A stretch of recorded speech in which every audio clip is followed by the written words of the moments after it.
Have you ever been judged not for your talent, not for your hard work, but just because of how you arrived? Imagine being rejected from your dream job simply because you rode a bicycle instead of driving a car. Heartbreaking, right? Well, stay with me because this story will not only break your heart, but also heal it when fate allows an unexpected meeting with a millionaire who changes everything.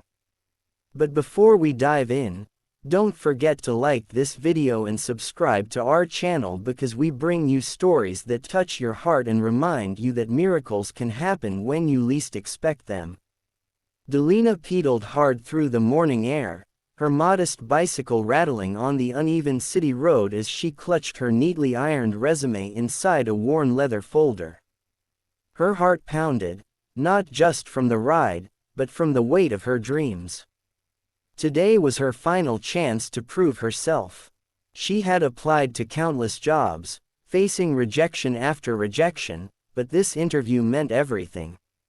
She reached the tall glass building where polished cars gleamed in the parking lot.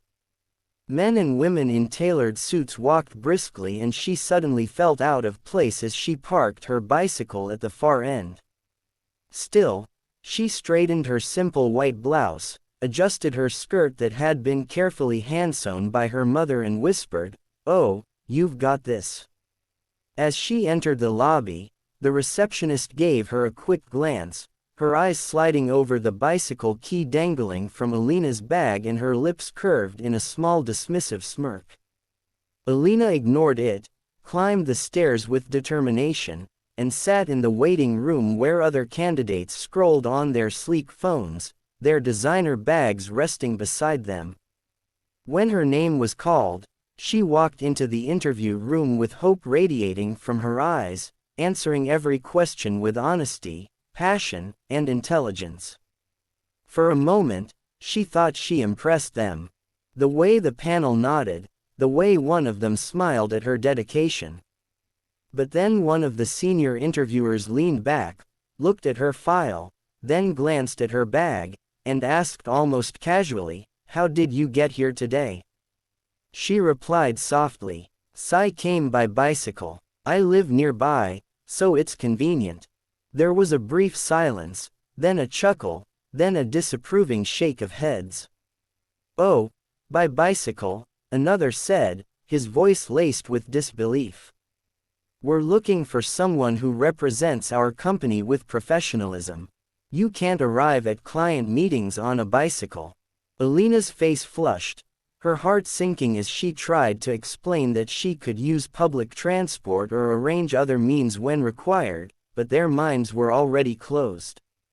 "Thank you for coming," they said flatly, handing her back the folder without even a handshake.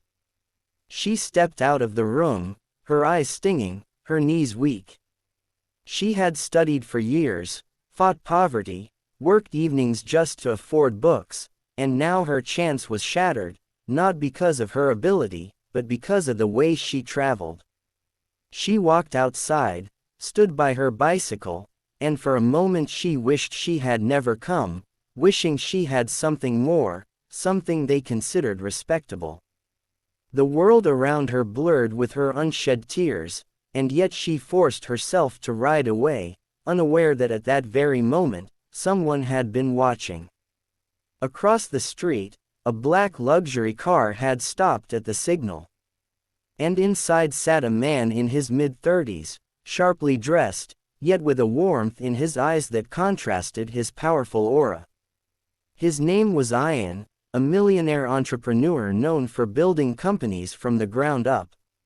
But what set him apart was his belief in people, not appearances. He noticed the girl with the bicycle, her fragile shoulders trembling, her eyes red, and something tugged at his heart. The light turned green, but he didn't move. Instead, he told his driver to wait, stepping out and approaching her. "Excuse me," he said gently, his voice calm. Startled, Alina wiped her tears, trying to force a smile. "Yes?" she asked, embarrassed to be seen vulnerable.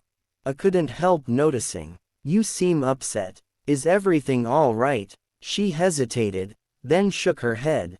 It's nothing. I'll be fine. But her voice cracked, betraying her pain. Ian studied her for a moment, then said, "Sometimes strangers are the easiest to talk to." What happened? His sincerity disarmed her, and before she knew it, the story spilled out. How she had been rejected for arriving by bike. How her years of effort felt wasted. How society seemed to value cars more than character. When she finished, she looked away, ashamed of her outburst. But Ian didn't laugh, didn't dismiss her. Instead, his eyes softened and he said, "And do you know how I started my first company? I didn't even have a bicycle. I used to walk miles, sometimes run to meetings because I couldn't afford the bus fare. People laughed at me, too. But those who laughed, none of them are here today. And me, I built everything I have on persistent CE, not appearances." Alina blinked at him, stunned. He smiled. "Would you be willing to meet me tomorrow at my office? I think I might have a place for someone like you, someone with fire in their heart."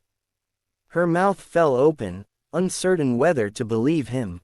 "But why me?" she whispered. "Because I saw strength in you," he said simply. "Then because the world needs people who don't give up." The next morning, Alina arrived again by bicycle. Though this time her heart carried a strange mix of nerves and hope. She stood outside a sleek glass tower far grander than the building where she had been humiliated the day before and wondered if this was real.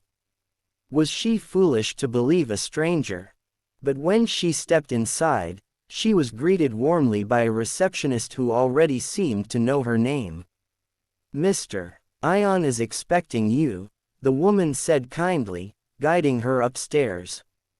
The office she entered was breathtaking. Floor-to-ceiling windows opening to the city skyline, bookshelves lined with volumes of knowledge. And at the center, Ian himself, standing by the desk, smiling. "Welcome, Alina," he said. "So, I'm glad you came."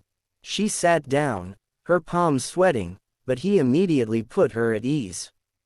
"So, I asked my assistant to look into your background. Your academic record is outstanding. You've balanced work and studies in a way most people would give up on. That's resilience, and resilience is what I value most in my team." Alina's lips parted, hope flaring in her chest. You mean you're offering me a job?" He chuckled softly. "Not just a job, an opportunity. I want you to join my company, not at the bottom, but where your skills can grow. We'll train you, guide you, but your spirit. That's what I'm investing in." Tears brimmed in her eyes and she whispered, "Why would you do this for me?" I leaned back, his voice calm but steady. "Because I see myself in you. Because I want to prove that talent has nothing to do with the vehicle you ride. And maybe because I believe that those who are overlooked by the world often have the greatest fire to succeed." For the first time in days, Alina smiled, wide, genuine, glowing. As weeks passed, she transformed from the timid girl on the bicycle to a confident professional. Her brilliance shining in projects that left even senior managers in awe. She became known for her fresh ideas, her work ethic, and the compassion she carried into every task. Yet, she never forgot where she started. She still arrived by bike most days, her colleagues eventually admiring her humility rather than mocking it. One evening, as she stood outside, unlocking her bicycle after a long but fulfilling day, Ian approached her once again. "Still riding, I see," he said with a grin. She laughed. "It's who I am," he nodded, his eyes reflecting pride. "And that's why you'll go." Alina's journey had changed not just her life, but the way those around her looked at the meaning of success. People began to whisper not about the girl on the bike, but about the girl who turned rejection into triumph and the mentor who believed in her when no one else did. And as for Alina, she carried one truth in her heart forever. That sometimes being judged unfairly is the world's way of redirecting you to something greater. So to all those watching this story right now, remember your worth is not measured by the car you drive, the clothes you wear, or the way the world sees you. Your worth is in your resilience, your kindness, and your refusal to give up.